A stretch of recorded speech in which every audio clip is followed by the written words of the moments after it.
കൃഷ്ണ. പ്രഭു. ഹരേ കൃഷ്ണ മാതാജി. പ്രണാം പ്രഭു. തുടങ്ങാം പ്രഭു.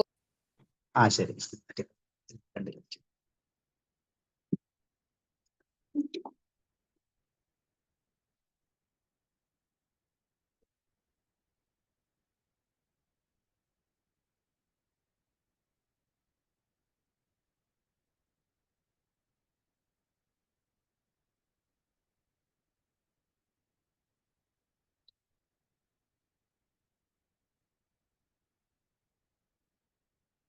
ഹരേ കൃഷ്ണ, നമുക്ക് തുടങ്ങാമല്ലോ.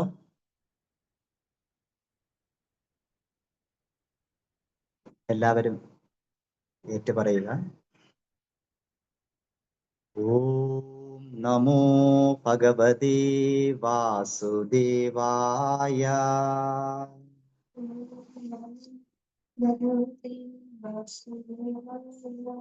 ഓം നമോ ഭഗവതേ വാസുദേവായ.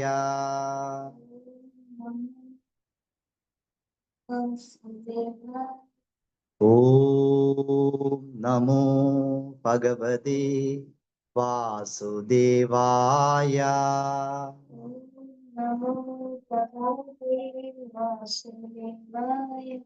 നാരായണം നമസ്കൃത്യം നരം ചൈവ നരോത്തമം ദേവീം സരസ്വതീം വ്യാസം തതോ ജയമുദീരയേ. നഷ്ടപ്രായേഷു ഭദ്രേഷു നിത്യം ഭാഗവത സേവയാ ഭഗവതീരുത്തമ ശ്ലോകേ ഭക്തിർഭവതി നൈഷ്ടകീ. മൂകം കരോതി വാചാലം പങ്കും ലംഘയതേ ഗിരിം യത്കൃപാതമഹം വന്ദേ ശ്രീഗുരു ദീനദാരിണം. ശ്രീചൈതന്യമീശ്വരം പരമാനന്ദമാധവം. ഹേ കൃഷ്ണ കരുണാ സിന്ധു ദീനബന്ധോ ജഗത്പദേ. ഗോപേശ ഗോപികാകാന്ത രാധാകാന്ത നമോസ്തുതേ. തപ്ത കാഞ്ചന ഗൗരാംഗീ രാധേ വൃന്ദാവനീശ്വരി. വൃഷഭാനുസുതേ ദേവി പ്രണമാമി ഹരിപ്രിയേ. ജയ ശ്രീകൃഷ്ണ ചൈതന്യ പ്രഭു നിത്യാനന്ദ. ശ്രീ അദ്വൈത ഗദാധര ശ്രീവാസാദി ഗൗരഭക്തവൃന്ദ. ഹരേ കൃഷ്ണ കൃഷ്ണ കൃഷ്ണ ഹരേ ഹരേ, ഹരേ രാമ രാമ രാമ ഹരേ ഹരേ. ഹരേ കൃഷ്ണ കൃഷ്ണ കൃഷ്ണ ഹരേ ഹരേ, ഹരേ രാമ രാമ രാമ ഹരേ ഹരേ. ഹരേ കൃഷ്ണ കൃഷ്ണ കൃഷ്ണ ഹരേ ഹരേ, ഹരേ രാമ രാമ രാമ ഹരേ ഹരേ. ഹരി ഓം തത്. ശ്രീമദ് ഭഗവത്ഗീത കി, ശ്രീല പ്രഭുപാദ് കി, ശ്രീല ഗുരുദേവ് കി.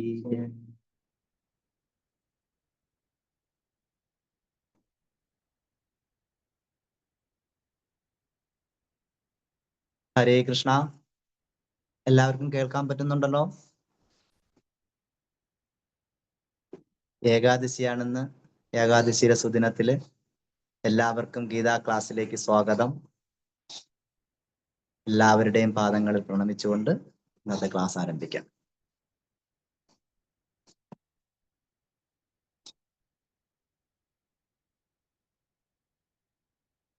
ഭഗവത്ഗീത അധ്യായം 2 ശ്ലോകം 20. അധ്യായം 2 ശ്ലോകം 20 എടുത്തോളൂ.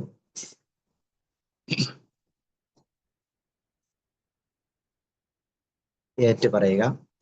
ന ജായതേ മ്രിയതേ വാ കദാചിത്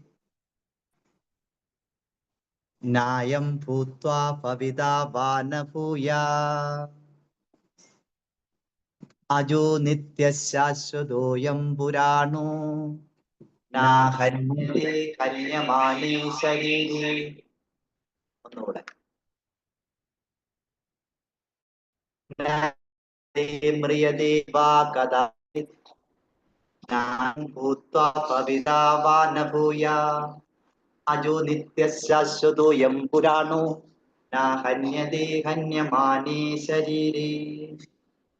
ന ജായതേ മ്രിയതേ വാ കദാചിത് നായം ഭൂത്വാ ഭവിതാ വാ ന ഭൂയാത് അജോ നിത്യശാശ്വതോയം പുരാണോ ന ഹന്യതേ ഹന്യമാനേ ശരീരേ. വിവർത്തനം. ആത്മാവിന് ഒരിക്കലും ജനന മരണങ്ങളില്ല. അതുണ്ടായിട്ടില്ല, ഉണ്ടാകുന്നില്ല, ഭാവിയിൽ ഉണ്ടാവുകയുമില്ല. അജനും നിത്യനും ശാശ്വതനും പ്രാചീനനുമാണ് അത്. ശരീരം നശിക്കുമ്പോൾ അതിന് മരണമില്ല.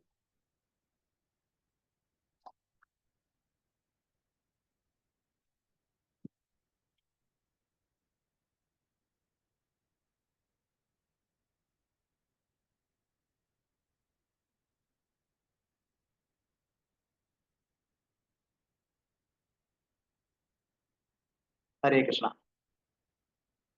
ഭഗവത്ഗീത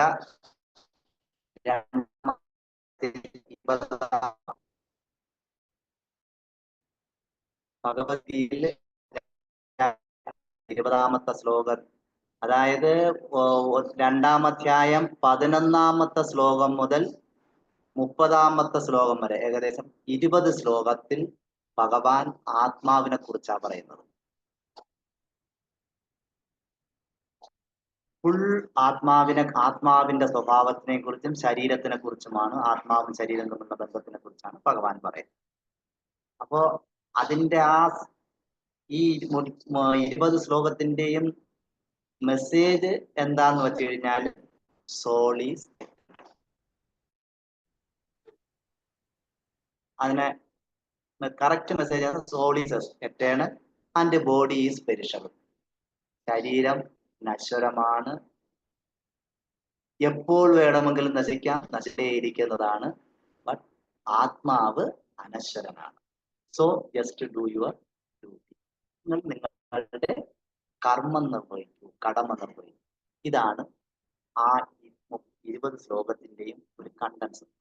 ഇതിനെ പല രീതിയിൽ പല ആംഗിളിലൂടെയും ഭഗവാൻ അർജുനന് മനസ്സിലാക്കി കൊടുക്കാൻ ശ്രമിക്കുകയാണ്. നമ്മൾ ഫസ്റ്റ് അധ്യായത്തിൽ കണ്ടു, ഫസ്റ്റ് അല്ല സെക്കൻഡില് തുടക്കത്തിൽ കണ്ടു, അർജുനൻ ഭഗവാന് സറണ്ടറായി ഭഗവാനെ ഒരു ഗുരുവായി സ്വീകരിച്ചു. അപ്പം ഗുരുവായിട്ട് സ്വീകരിച്ച ഉടൻ അടുത്ത ഭഗവാൻ ആ ഗുരുവിന്റെ ഫസ്റ്റ് ലെസൺ എന്ന് പറയുന്നത് ആ ശിഷ്യനെ പറഞ്ഞ് മനസ്സിലാക്കുക, you are not this body but soul. ഈ ശരീരമല്ല, ആത്മാവാണ്. ഇത് ശിഷ്യന് പറഞ്ഞു കൊടുക്കുന്നതാണ് ആദ്യത്തെ ലെസൺ.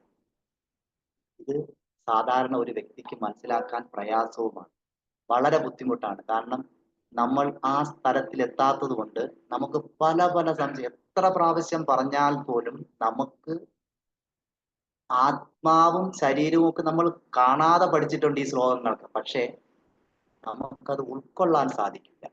അതാണ് നമ്മുടെ പ്രശ്നം. അപ്പോ അതുകൊണ്ട് തന്നെ ഭഗവാൻ പല പ്രാവശ്യം അർജുനനെ പറഞ്ഞു, അർജുന ന ജായതേ മ്രിയതേ വാ കദാചിത്. അതല്ലേ? അതെ. ന ജായതേ മ്രിയതേ വാ കഥാത്. ന ജായതേ ജനിക്കുന്നില്ല, മ്രിയതേ മരിക്കുന്നില്ല, കഥാചിത് ഒരിക്കലും. അർജുന, ആത്മാവ് ഒരിക്കലും ജനിക്കുന്നുമില്ല, മരിക്കുന്നുമില്ല. ന്യായം ഭൂത്വ ഭവിതാവാന ഭൂയ, അതായത് അജോ നിത്യശാശ്വതോയം, ആത്മാവ് അജനാണ്, നിത്യനാണ്, ശാശ്വതനാണ്. ന ഹന്യതേ ഹന്യമാനേ ശരീരേ, ശരീരം നശിക്കുമ്പോഴും ആത്മാവിന് നാശമില്ല. ഇതാണ് ഭഗവാൻ പറയുന്നത്. അപ്പോ അതുകൊണ്ട് അർജുന, നീ വിഷമിക്കണ്ട, നീ നിന്റെ കർമ്മം ചെയ്തോളൂ.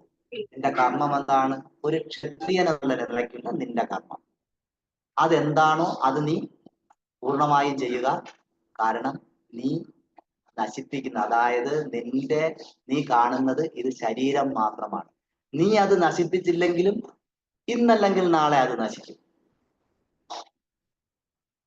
ഇപ്പോ ജനിച്ച ഒരു കുട്ടിയുടെ ശരീരമല്ല യുവാവാകുമ്പോഴുള്ള ശരീരം.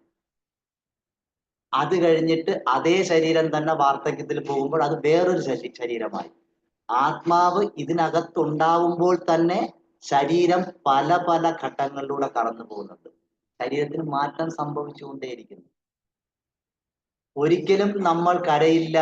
നമ്മുടെ ആ കുഞ്ഞു ശരീരം, കുഞ്ഞുങ്ങളുടെ ആ ശരീരം നമ്മളിൽ നിന്ന് പോയി, ഇപ്പൊ ഞാൻ യുവാവായി പോയി, എനിക്ക് ആ പഴയ ശരീരം വേണം എന്ന് നമ്മൾ ആഗ്രഹിക്കുമോ?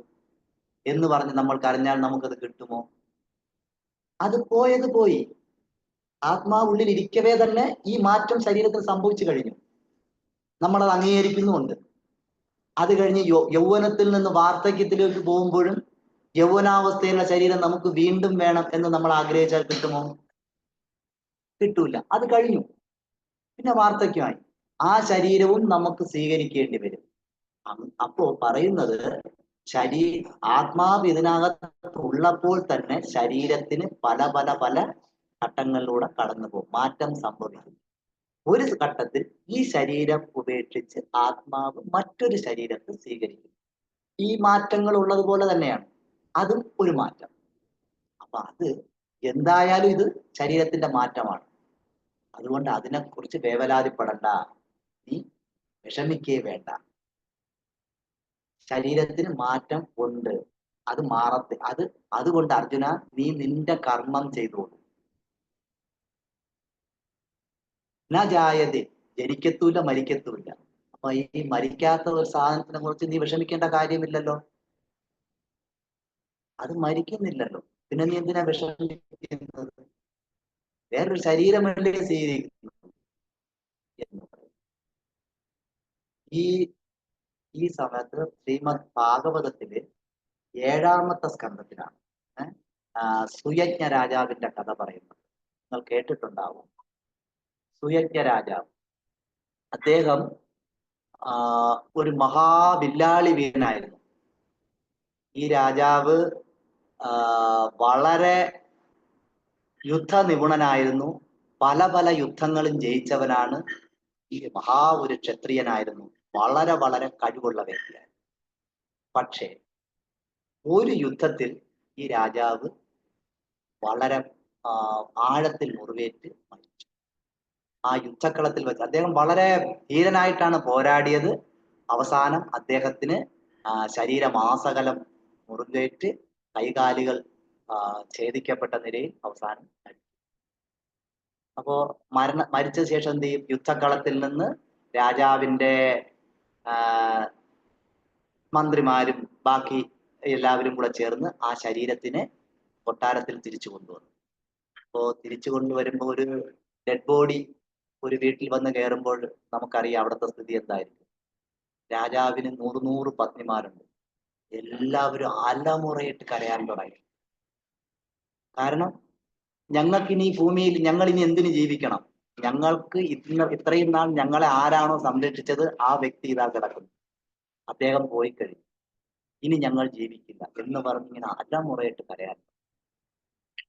അത് നമുക്ക് കേട്ടിട്ടുണ്ട്. നമ്മൾ കണ്ടിട്ടുണ്ട് മരണ വീട്ടിൽ എല്ലാവരും ഒരു വ്യക്തി മരിച്ചു കിടക്കുന്നത് ആ ബോഡിയുടെ ചുറ്റും ചുറ്റും ബന്ധുക്കളിരുന്ന് കരയുകയും ചിലർ ഭാഗവതം വായിക്കും, ഭഗവത്ഗീത വായിക്കും. ഇതൊക്കെ നമ്മൾ കണ്ടിട്ടുണ്ട്. പക്ഷേ ഇവിടെ എന്ത് സംഭവിച്ചു എന്ന് ചോദിച്ചാല്, രാജാവ് മരിച്ചു, സന്ധ്യയായി, സൂര്യൻ പടിഞ്ഞാറേ ചക്രവാളത്തിൽ എത്തിക്കഴിഞ്ഞു. അപ്പൊ എന്താ വേണ്ടത്?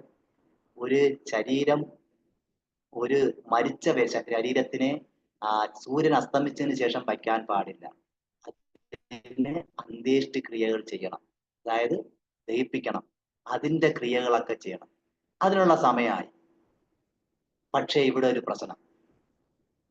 ഈ രാജ്ഞിമാര് പറഞ്ഞു, ഇല്ല, ഞങ്ങൾ ഈ ശരീരത്തിനെ വിട്ടുതരില്ല, ഞങ്ങൾക്ക് ഞങ്ങളുടെ പ്രാണനാണിത്, അതുകൊണ്ട് ഞങ്ങൾ സംരക്ഷിക്കും, ഞങ്ങൾ അദ്ദേഹത്തിനെ ദഹിപ്പിക്കാൻ തരില്ല എന്ന് പറഞ്ഞ് വിട്ടുകൊടുക്കാൻ തയ്യാറായി.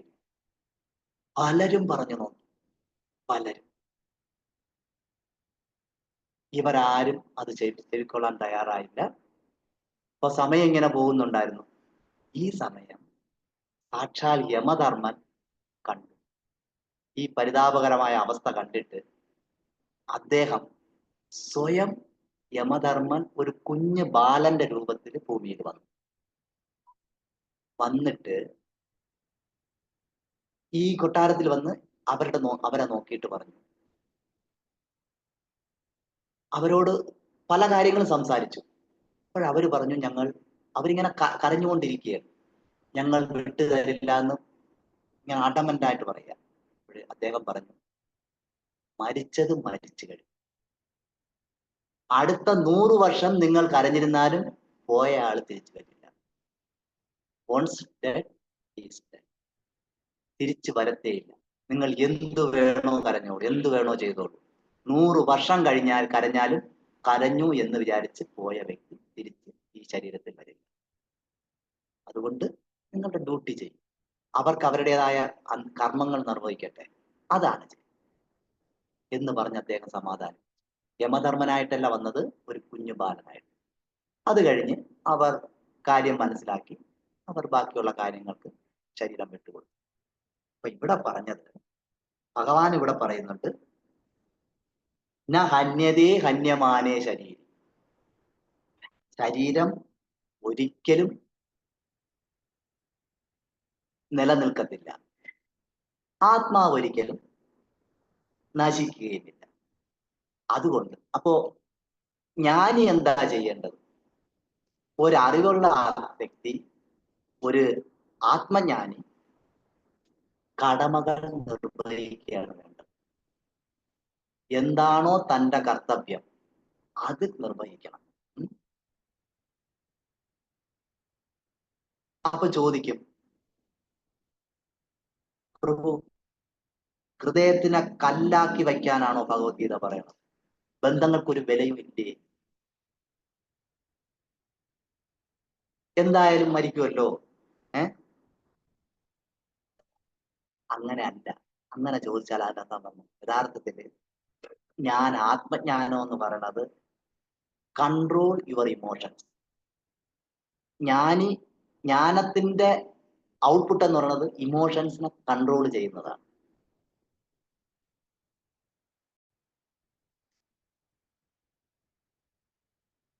അതായത് ഇതിനെ സപ്പോർട്ട് ചെയ്യുകയല്ല, മരിച്ചു എന്ന് വിചാരിച്ച് അതിനെ ആ വ്യക്തിയോടുള്ള നമ്മളുള്ള സ്നേഹവും ഒന്നും ഇല്ലാതാവുന്നില്ല.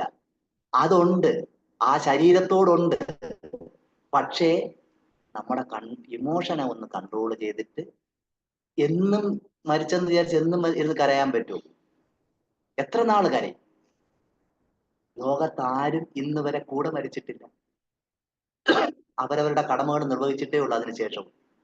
അപ്പോൾ ഇമോഷനെ കൺട്രോൾ ചെയ്യുക, അതാണ് ഇവിടെ. അതുകൊണ്ട് ശരീരം ഒരിക്കലും നിലനിൽക്കില്ല, ആത്മാവ് ഒരിക്കലും നശിക്കുകയുമില്ല. ഇതാണ് ഈ ശ്ലോകത്തിലൂടെ ഭഗവാൻ പറഞ്ഞത്. എന്താ ചോദ്യം?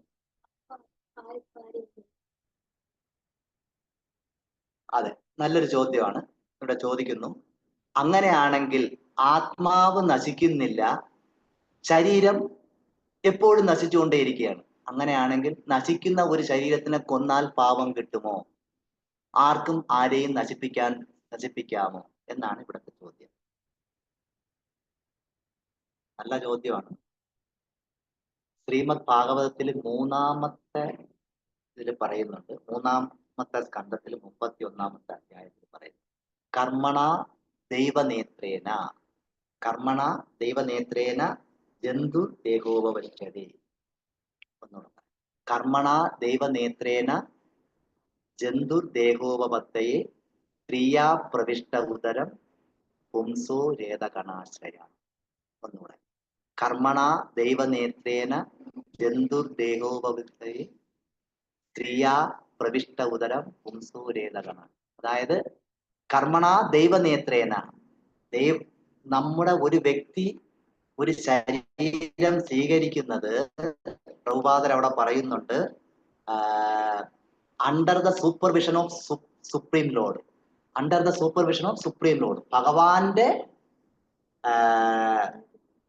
സൂപ്പർവിഷനിലും ആ വ്യക്തിയുടെ പൂർവകർമ്മത്തിനും അനുസരിച്ചിട്ടാണ് ആ പർട്ടിക്കുലർ ആത്മാവ്, ആ സോള് ഒരു ശരീരം സ്വീകരിക്കുന്നത്. കുറച്ചുകൂടെ എളുപ്പത്തിൽ പറഞ്ഞു കഴിഞ്ഞാല്, ഭഗവാന്റെ ഇച്ഛയ്ക്കനുസരിച്ച് ആ വ്യക്തിയുടെ പൂർവകർമ്മത്തിനും അനുസരിച്ചിട്ടായിരിക്കും ഏത് പിതാവിന്റെ മകനായിട്ടോ മകളായിട്ടോ താൻ ജനിക്കണമോ എന്ന് തീരുമാനിക്കും.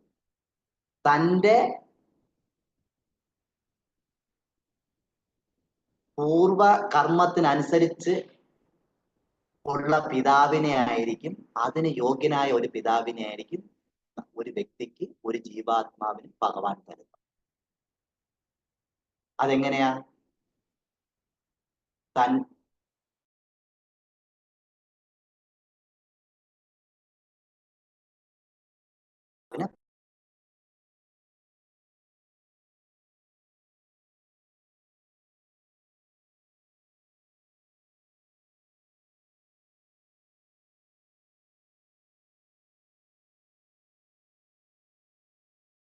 എങ്ങനെ ഈ ശരീരത്തിൽ നിന്ന് മാറണം? ഇത് ആൾറെഡി ഫിക്സഡ് ആണ്. അപ്പൊ നമ്മൾ ഒരു അച്ഛന്റെ അമ്മയുടെയും മകനായി അല്ലെങ്കിൽ മകളായി ജനിക്കുന്നത് നമ്മുടെ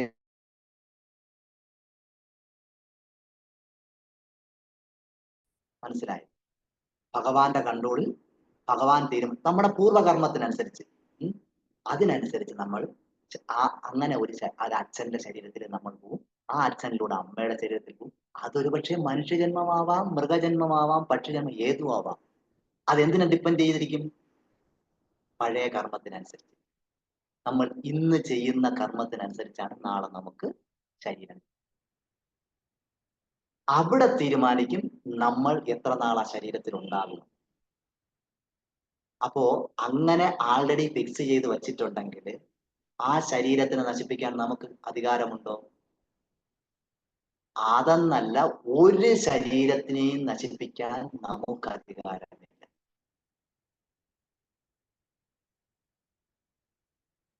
കാരണം ഭഗവാനാണ് അത് തീരുമാനിച്ചിരിക്കുന്നത്. ഈ ജീവാത്മാവ്, ഈ സോൾ എങ്ങനെ ജീവിക്കണം, എത്ര നാൾ ജീവിക്കണം, അപ്പൊ നമുക്ക് അധികാരമില്ല. അപ്പൊ ഉടനെ അർജുനൻ ചോദിക്കാം ഒരു പക്ഷെ, അപ്പൊ കൃഷ്ണ, ഞാൻ പിന്നെ എന്തിനാ അവരെ കൊല്ലുന്നത്? എനിക്ക് അധികാരമില്ലല്ലോ അല്ലേ? പ്രത്യേകിച്ചും ഇവര് എന്റെ ബന്ധുക്കളാണ്, എന്നെ വളർത്തിയവരാണ്, പിന്നെ ഞാൻ എന്തിനാ അവരെ കൊല്ലുന്നത്? അപ്പൊ അതിനർത്ഥം പറയുന്നുണ്ട്, എന്നാൽ ആ വ്യക്തി ധർമ്മത്തിനെതിരായി പ്രവർത്തിച്ചു കഴിഞ്ഞാല് ആ ധർമ്മത്തിന് കൂടുതൽ നാശമുണ്ടാക്കാതിരിക്കാനായിട്ട് നമുക്ക് ശിക്ഷിക്കാം. അപ്പൊ അത് പാപമല്ല. ഇവിടെ ഭഗവാനാണ് പറഞ്ഞത്, ധർമ്മത്തിനെ രക്ഷിക്കാനായിട്ട് നീ യുദ്ധം ചെയ്യുക. അപ്പൊ അതിൽ പാപമുണ്ടോ? ഭഗവാന്റെ ഇംഗിതമാണത്. ഭഗവാൻ പറഞ്ഞു, ഞാൻ ആൾറെഡി കൊന്നു കഴിഞ്ഞു. ഭഗവത്ഗീതയിൽ പിന്നീട് പറയുന്നുണ്ട്, ഞാൻ ആൾറെഡി അവരെ വധിച്ചു കഴിഞ്ഞു, നീ ഒരു ഉപകരണം മാത്രം. ധർമ്മത്തിന് എവിടെയാണോ, സനാതന ധർമ്മത്തിന് ഭാഗവത ധർമ്മത്തിന് ഗ്ലാനി സംഭവിക്കുന്നത് ഏത് വ്യക്തി കാരണമാണോ ധർമ്മത്തിനൊരു ക്ഷയമുണ്ടാകുന്നത്, അവിടെ നമുക്ക് ആ വ്യക്തിക്ക് പണിഷ്മെന്റ് ചെയ്യാം. ഇവിടെയാണ് ഭഗവാൻ പറയുന്നത്. എന്ന് പറഞ്ഞാല് ധർമാനുസാരമുള്ള ഹിംസ പാപമല്ല. അതേസമയം അപ്പൊ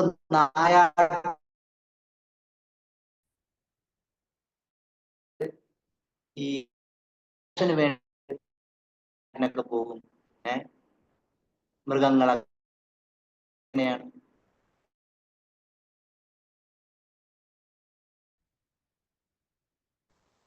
രാജാവ് പ്രജകൾക്ക് വേണ്ടിയാണ്, തന്റെ ധർമ്മമാണ് അവിടെ ചെയ്യുന്നത്. അതുകൊണ്ട് അത് വലിയ പാപമല്ല. അതിന് വേണ്ടിയിട്ട്, തന്റെ ശരീരത്തിന് വേണ്ടിയിട്ടാണ് ഏതെങ്കിലും ഒന്നിനെ പാപം തന്നെയാണ്. അപ്പോ ധർമ്മത്തിന് വേണ്ടിയിട്ട്, ധർമ്മത്തിനെ സംരക്ഷിക്കാനായിട്ട് പാപം കൊല്ലുന്നത് പാപമല്ല. അതുകൊണ്ടാണ് ഇവിടെ ഭഗവാൻ പറയുന്നത്, അർജുന, നീ ശരീരത്തിനെ മാത്രമേ നിനക്ക് നശിപ്പിക്കാൻ കഴിയുള്ളൂ, ആത്മാവിനെ നശിപ്പിക്കാൻ കഴിയുള്ളൂ. അതുകൊണ്ട് നീ നിന്റെ ഡ്യൂട്ടി ചെയ്യുക തന്നെ എന്ന് പറയും. അപ്പൊ അർജുനൻ വീണ്ടും സംശയം വരും. അങ്ങനെയാണെങ്കിൽ ഇപ്പുറത്ത് ചോദിക്കുന്നുണ്ട്, പക്ഷെ ഇവരെല്ലാം ഈ ശരീരത്തിനെയാണ് ഞാൻ അവരുമായിട്ട്, എനിക്ക് ഇവരുമായിട്ടുള്ള ബന്ധം ഈ ശരീരമാണ്. മനസ്സിലായില്ലേ? അർജുനന്റെ വീണ്ടും കൺഫ്യൂഷനാണ്. എനിക്ക് ഈ ശരീരമായിട്ടാണ് ബന്ധം, ഞാൻ എങ്ങനെ അവരെ നശിപ്പിക്കും? അങ്ങനെ വരുമ്പോൾ ഭഗവാൻ പറയുന്നുണ്ട്,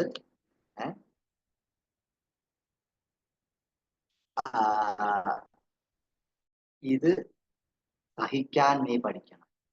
ചിലപ്പോൾ ദുരിതങ്ങളും ഒക്കെ ഉണ്ടാവും ധർമ്മത്തിനനുസരിച്ച് ചെയ്യുമ്പോൾ. പക്ഷേ അതിന് നീ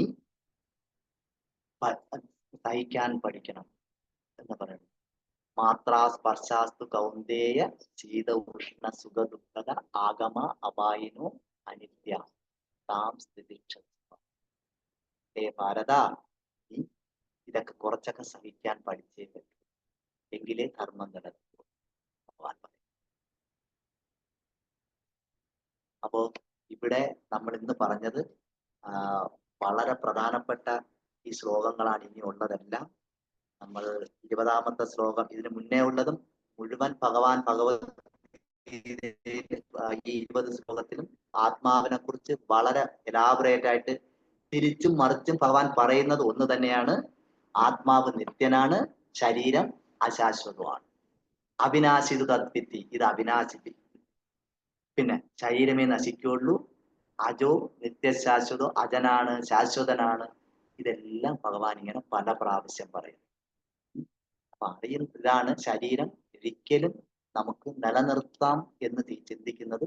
അത് ബുദ്ധിയല്ല, അത് ജ്ഞാനിയല്ല. ആരാണോ ശരീരത്തിനെ നിലനിർത്താൻ ശ്രമിക്കുന്നത്, അല്ലെങ്കിൽ ശരീരത്തിന്റെ അപജയം കണ്ടിട്ട് ദുഃഖിക്കുന്നത്, ആ വ്യക്തി ജ്ഞാനിയേ അല്ല. പിന്നെ എന്താണ്? തന്റെ കർത്തവ്യം നിർവഹിക്കുക തന്നെ വേണം. കാരണം ഒരിക്കലും ശരീരത്തിന് നിലനിർത്താൻ പറ്റില്ല.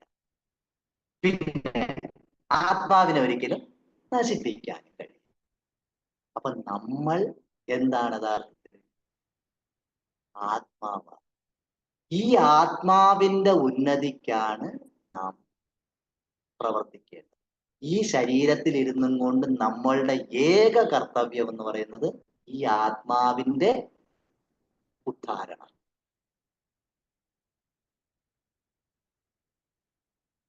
ഉദ്ധരേ ആത്മനാത്മാനം. ആത്മാവിനെ ഉയർത്തുക, ആത്മാവിനെ ഈ തലത്തിൽ നിന്ന് മുകളിലേക്ക് കൊണ്ടുവരിക. കാരണം ഈ ശരീരത്തിൽ വെച്ച് ആത്മാവിനെ നന്നാക്കാൻ പറ്റുമോ? ഇനി ഒരു പട്ടിയുടെയോ പൂച്ചയുടെയോ മറ്റു പക്ഷികളുടെയോ ശരീരം കിട്ടിയാൽ ഈ ആത്മാവിനെ നമുക്ക് മുകളിലോട്ട് കൊണ്ടുവരാൻ പറ്റില്ല. മനുഷ്യ ശരീരത്തിന് മാത്രമേ അതിന് കഴിയുള്ളൂ. കാരണം ഭഗവത്ഗീതയും ഭാഗവതവും പഠിക്കാൻ പറ്റുന്ന ഏത് ശരീരത്തിലിരിക്കുമ്പോഴാണ്? മറ്റേതെങ്കിലും ശരീരത്തിൽ ഇരുന്നുകൊണ്ട് നമുക്ക് സാധിക്കും. അപ്പൊ ഇതൊരു ഗോൾഡൻ ചാൻസ് ആണ്. എത്രയോ ജന്മത്തെ നമ്മുടെ കർമ്മത്തിന്റെ ഫലമായിട്ട് ആണ് ഭഗവാന്റെ കാരുണ്യവും കൊണ്ടാണ് ഈ ഒരു മനുഷ്യ ശരീരം കിട്ടിയത്. അത് പാപം ചെയ്യാനുള്ളതല്ല, അത് നമ്മുടെ കർത്തവ്യം. എന്താണ് നമ്മുടെ കർത്തവ്യം?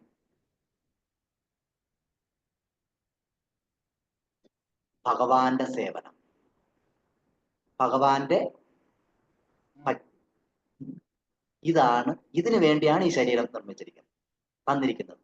ഇതിലൂടെ മാത്രമേ ആത്മാവിനെ ഉയർത്താൻ പറ്റൂ.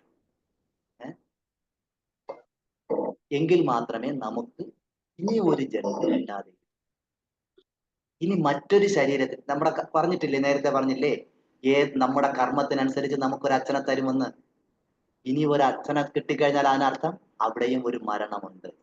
ജനിച്ചു കഴിഞ്ഞാൽ മരിക്കണ്ടേ? ജാതസ്യ ഹി ധ്രുവോർ മൃത്യു. അപ്പോ കർമ്മത്തിനനുസരിച്ച് നമുക്കൊരു അച്ഛനെ കിട്ടും, ഒരു ജന്മം ഉണ്ടാവും, അതിലൂടെ നമുക്ക് മരണവും ഉണ്ടാവും. അപ്പൊ അതിനെ ഇല്ലാതാക്കണമെങ്കിൽ എന്ത് ചെയ്യണം? ഈ ശരീരത്തിലിരുന്ന് ഇവിടുന്ന് നേരെ എന്ത് ചെയ്യണം?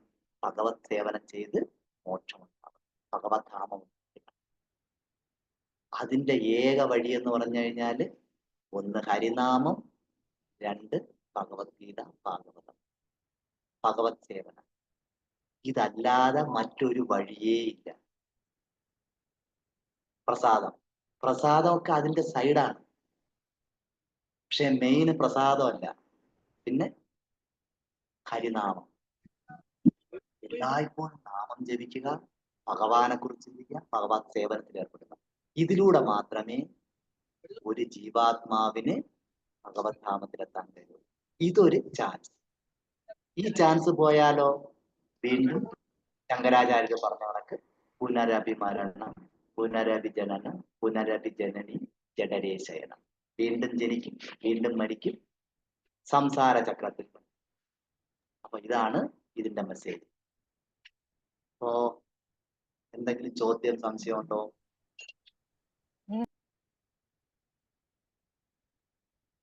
ഹരേ കൃഷ്ണ. ആർക്കെങ്കിലും എന്തെങ്കിലും ചോദ്യം, എന്തെങ്കിലും മനസ്സിലാവാതെയോ?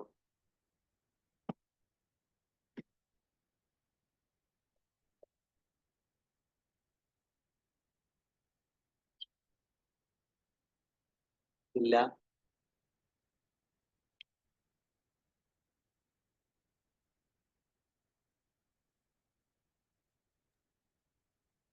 നമ്മൾ ആത്മാവ് ആത്മാവ് തന്നെ. ഒരു ചോദ്യം. നിങ്ങൾക്ക് ചോദ്യങ്ങൾ ഒന്നുമില്ല? ഹരേ കൃഷ്ണ. പ്രഭു, ഉണ്ണികൃഷ്ണ പ്രഭു മനസ്സിലായില്ല, ഒന്നുകൂടെ പറയാമോ? അതായത് കേൾക്കുന്നില്ല, സൗണ്ട് കേൾക്കുന്നില്ല. ഹരേ കൃഷ്ണ പ്രഭു, ഞാൻ പറയുന്നത് കേൾക്കാവോ? ഹരേ കൃഷ്ണ. ഹരേ കൃഷ്ണ. ഞാൻ പറയുന്നത് കേൾക്കാവോ പ്രഭു? കേൾക്കാം മാതാജി. ഹരേ കൃഷ്ണ. ഉണ്ണികൃഷ്ണ പ്രഭു എന്തോ ഒരു ഡൗട്ട് ചോദിച്ചു, പക്ഷെ അത് മനസ്സിലായില്ല, ഒന്നുകൂടെ പറയാവോ പ്രഭു? ഉണ്ണികൃഷ്ണൻ പ്രഭു ചോദിച്ചിരുന്നോ? അതെ പ്രഭു, അതെ അതെ ഉണ്ണികൃഷ്ണൻ അതെ. പ്രഭു ഒന്നുകൂടെ റിപ്പീറ്റ് ചെയ്യാമോ? എനിക്ക് ആത്മാവിനെ പറ്റി സംശയം. കേൾക്കുന്നില്ല. ആത്മാവിനെ പറ്റി ഡൗട്ട് പറയൂ പ്രഭു. ആത്മാവിനെ കുറിച്ച് എന്താണ് ഡൗട്ട്? പറയണം മാതാജി. ആ ചോദ്യം ഒന്നുകൂടെ ആവർത്തിക്കണേ. പ്രഭുവിന്റെ വാക്കുകൾ ഞാൻ കേൾക്കാൻ പറ്റുന്നില്ല എനിക്ക്. ഞാൻ പറയാം. ഉണ്ണികൃഷ്ണ പ്രഭു ചോദിക്കണം. ആത്മാവിനെ പറ്റി സംശയം. എന്താണ്? പറയൂ പ്രഭു, എന്താണ് ഡൗട്ട്? ആത്മാവ് ആത്മാവ് മരിച്ചു പോയ എനിക്ക് അത് ഇച്ചിരി സംശയം. മരിച്ചു പോകുന്നാണോ? പ്രഭു, രാജേശ്വര പ്രഭു, അദ്ദേഹത്തിന്റെ ഡൗട്ട് ആത്മാവിന് മരണമുണ്ടോ എന്ന്. ആത്മാവിന് മരണമുണ്ടോ, അതല്ലേ ചോദ്യം? അതെ പ്രഭു, അതെ അതെ അതെ. ആത്മാവിന് മരണമില്ല. ആത്മാവ് ഒരിക്കലും നശിക്കുന്നില്ല. നശിക്കുന്നത് ഈ ശരീരമാണ്. അതായത് പഞ്ചഭൂതങ്ങൾ കൊണ്ട് നിർമ്മിച്ച ഈ ശരീരം അത് നശ്വരമാണ്. ഇനി ഒരു സൂക്ഷ്മ ശരീരമുണ്ട്, അതും നശ്വരമാണ്. മനസ്സ്, ബുദ്ധി, അഹങ്കാരം ഇത് രണ്ടും നശ്വരം തന്നെയാണ്. പക്ഷേ ഈ പഞ്ചഭൂതങ്ങളാൽ നിർമ്മിച്ച ശരീരം, അതായത് നമ്മുടെ ശരീരം നശിക്കുന്നത് മരിക്കുമ്പോൾ. അതേസമയം സൂക്ഷ്മ ശരീരം, മനസ്സ്, ബുദ്ധി, അഹങ്കാരം ഇവ ചേർന്ന സൂക്ഷ്മ ശരീരം നശിക്കുന്നത് നമുക്ക് മോക്ഷം കിട്ടുമ്പോഴാണ്. അപ്പോഴാണ് അത് നശിക്കുന്നത്. ഇത് രണ്ടും നശിക്കും, പക്ഷെ ആത്മാവ് ഒരിക്കലും നശിക്കില്ല. അതാണ് അജോ നിത്യശാശ്വതോ അയം പുരാണോ എന്ന് ഭഗവത്ഗീതയിൽ പറഞ്ഞത്. ഇത് ജനിച്ചിട്ടുമില്ല, മരിച്ചിട്ടുമില്ല, മരിക്കുകയുമില്ല.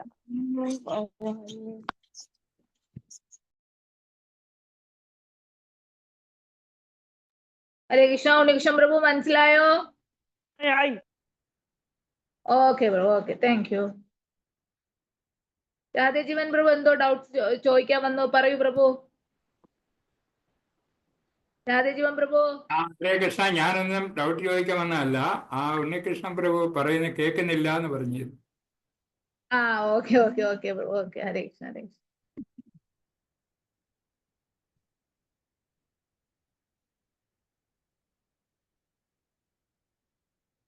ഹരേ കൃഷ്ണ. ക്ലോസ് ചെയ്യാം പ്രഭു. ഓക്കെ,